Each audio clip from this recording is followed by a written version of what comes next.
तिजारा से विधायक बाबा बालकनाथ हमारे साथ मौजूद है, बातचीत करेंगे। सरकार बजट लेकर आई है, क्या कुछ बजट में आप लोगों को मिला, किस तरह से देखें? देखिए, बजट में ऐसा नहीं है। बजट में बहुत अच्छा बजट है। और लगातार ये तीसरा बजट अब सरकार ने राजस्थान की जनता को समर्पित किया है। पहले के दो बजटों के अंदर हर विधानसभा के अंदर, चाहे कॉलेज की खोलने की, नए कॉलेजों की बात हो, चाहे सीएससी क्रमोन्नत करने की बात हो, या रोड डेवलपमेंट की बात हो, ये सब चीजें दी। और वर्तमान के बजट में भी उनको ध्यान में रखते हुए, और विशेष रूप से इस बजट के अंदर जो राजस्थान प्रदेश का जो एक इंफ्रास्ट्रक्चर है उसके ऊपर ध्यान दिया गया है।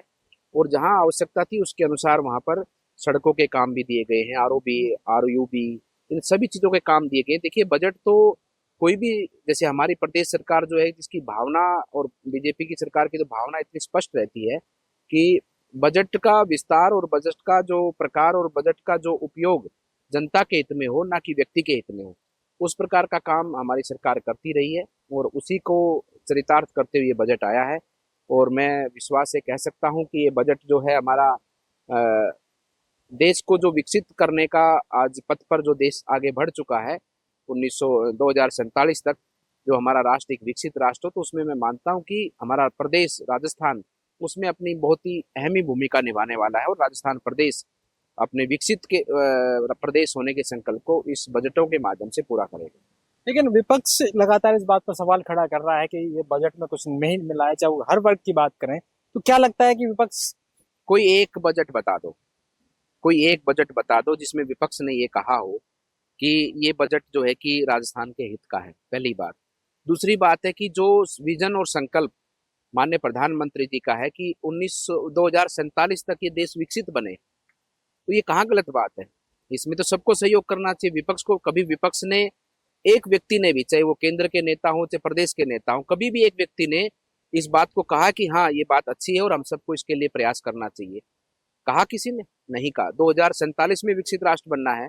2047 तक कौन व्यक्ति रहेगा कौन नहीं रहेगा ये तो भगवान जानता है।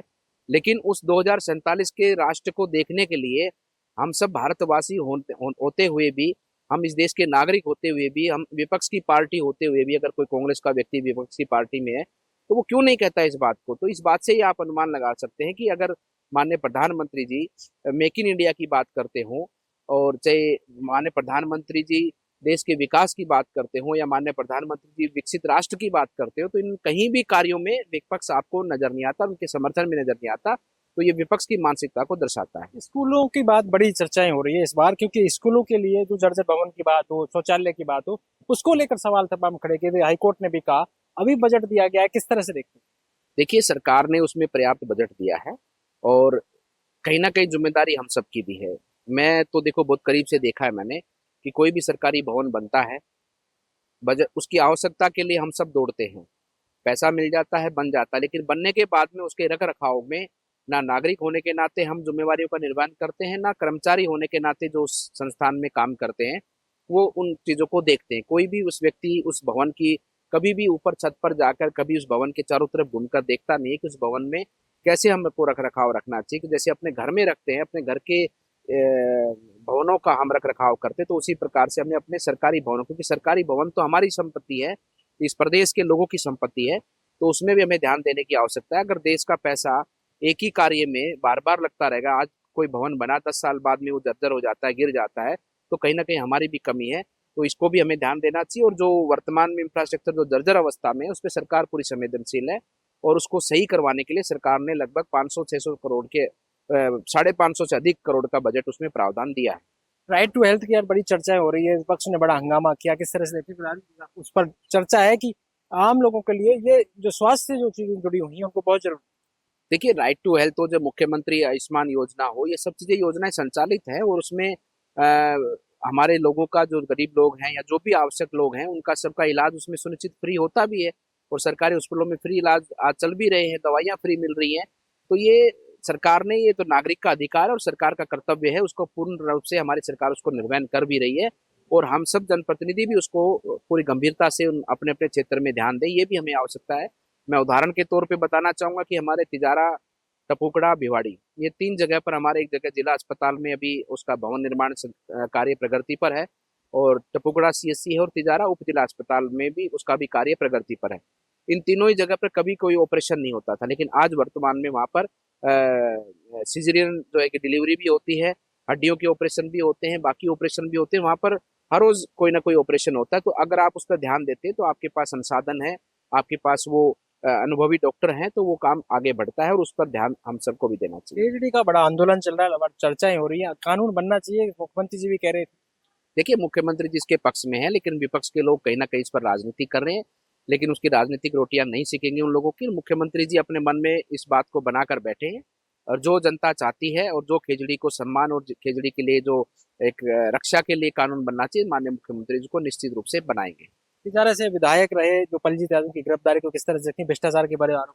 देखिए, भ्रष्टाचारी का यही अंजाम होना है, और ये अंजाम आप देख भी रहे हो, और मैं कहता हूँ कि सख्त से सख्त सजा मिलनी चाहिए, ताकि क्योंकि एक इस तरह का भ्रष्टाचार जो कि दिन दहाड़े एक तरह से लूट होती है ना, इस तरह का भ्रष्टाचार उन्होंने अपने शासनकाल में किया उस समय पर, और इसकी कड़ी से कड़ी सजा मिलनी चाहिए। और ताकि आने वाले समय पर, क्योंकि जनप्रतिनिधि को तो सबसे पहले सजा मिलनी चाहिए जो अगर इस तरह का काम करता है, और जो आगे आने वाले समय पर प्रमाणित भी होगा, और इसके माध्यम से जो आने वाले समय पर जो कोई और जनप्रतिनिधि बनने के कार्य में या राजनीतिक जीवन में आने का काम करते हैं, या कोई भी व्यक्ति है, तो उसमें एक उदाहरण के रूप में उनको सजा मिलनी चाहिए। और इस तरह का काम कभी भी बर्दाश्त किसी भी स्तर पर नहीं करना चाहिए, क्योंकि ये जनता का पैसा है, समाज का पैसा है, एक तरह से मंदिर का पैसा है, क्योंकि जनता की गाड़ी कमाई का पैसा है। और इस पैसे को इस प्रकार से कोई व्यक्ति लूटे तो उसको कड़ी से कड़ी सजा मिले। सदन में दो विधायकों ने मुद्दा उठाया कि भ्रष्टाचार हो रहा है। इस सरकार के, तो आपके बीजेपी के दो विधायक जिन्होंने वेर से विधायक भजन लाल, उन्होंने ये मुद्दा उठाया, किस तरह से देखते। देखिए, उनकी कोई ऐसी बात है तो सरकार उस पर संज्ञान लेगी, और भ्रष्टाचार को रोकने में सबसे बड़ा जो भूमिका है तो जनप्रतिनिधि की है। तो जनप्रतिनिधि अगर भ्रष्टाचार के पूर्ण रूप से उसके खिलाफ में विरोध रूप में काम करता है, तो मैं मानता हूँ कि भ्रष्टाचार वहाँ समाप्त होता है। लेकिन उसमें प्रयास करना हम सबका योगदान है, क्योंकि नागरिक भी प्रयास करें, क्योंकि भ्रष्टाचार एक ऐसी चीज है, कोई एक व्यक्ति प्रयास करेगा तो उससे सफल मैं मानता हूँ नहीं होता है। नागरिक भी उसका प्रयास करे कि वो भ्रष्टाचार को रोकने में, और जहां भी ऐसी कोई बात आती तो अपने जनप्रतिनिधि के सामने वो बात रखकर उसको रोकने में अपना योगदान दें।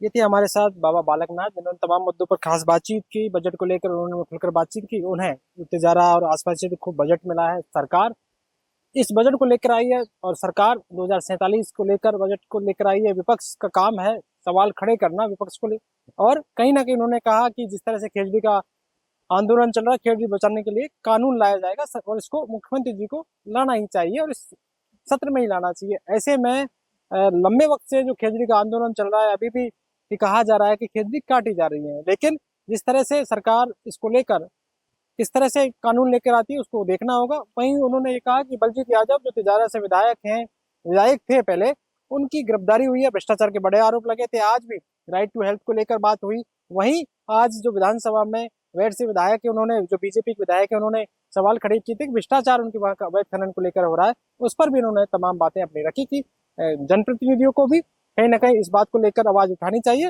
और अपनी बातों को रखना चाहिए, और किसी भी स्तर पर भ्रष्टाचार बर्दाश्त नहीं किया जाएगा। पॉलिटिकल पंचायत के लिए जयपुर से कैमरामैन राकेश के साथ दशरथ सिंह।